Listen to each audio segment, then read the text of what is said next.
Positive Spin's ongoing series, Inspirational Life Stories, we're here at the Cabot Museum. The museum is named after the man who is really the founder of this area and was so involved in the development of Desert Hot Springs.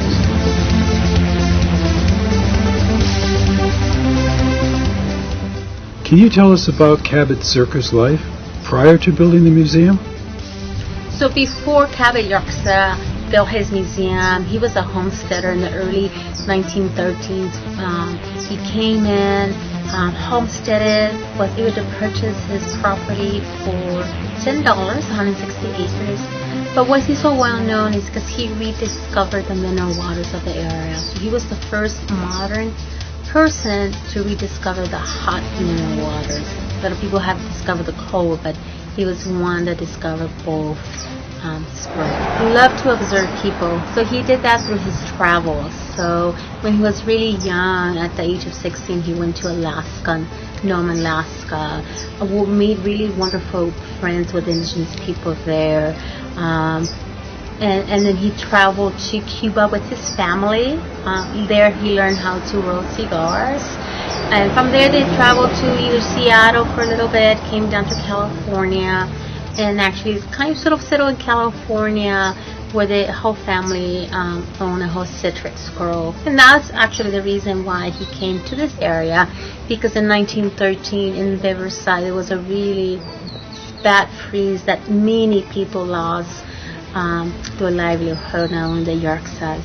And so the next step is what was he going to do? So he and a family friend came to the area and decided to try homestead. And it's a good thing that he did, because we owe a lot to Cabot Yerxa. What inspired him to build a museum? When he was building his museum, he was actually living down the street. It was down south, not too far from the property. And what inspired him is that many people that were staying, celebrities were staying at the Big Bar H Ranch. And they would come and usually just talk to him. And he was sharing his stories about his travels, the people he met.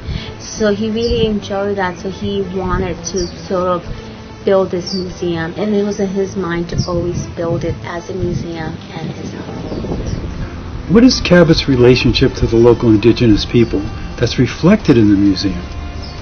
Okay, so what he wanted to do when he started to build this museum was he wanted to showcase and highlight the rich culture and heritage of the Native American people. He wanted to stay away from the stereotypes of that time of, headdresses, tomahawks, savages. He really wanted to showcase the culture, and so he decided to build the museum, his home, in a Hopi style fashion.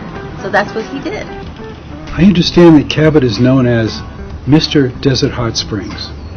Can you tell us about that?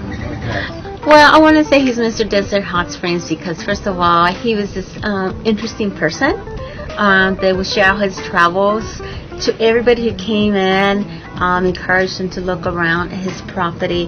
But I think another thing that's Mr. Desert Hot Spring is that before there was city government, he was instrumental in bringing streetlights, the town hall, the post office, the fire department, him and the Improvement Association that he and others developed for the good of the community.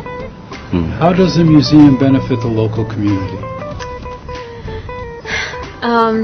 That is a very hard question. At the same time, maybe an obvious question. Here we are in a museum in Desert Hot Springs.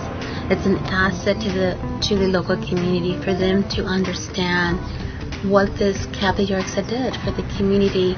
So they also have some civic pride and what was the beginnings. I think we always need to understand what is our past and why was things built this way, or who rediscovered the waters, and why are there many spas. Because working along with Cabot Yerxa was L.W. Coffey, who understood the health benefits of the mineral waters and having that accessible to everybody.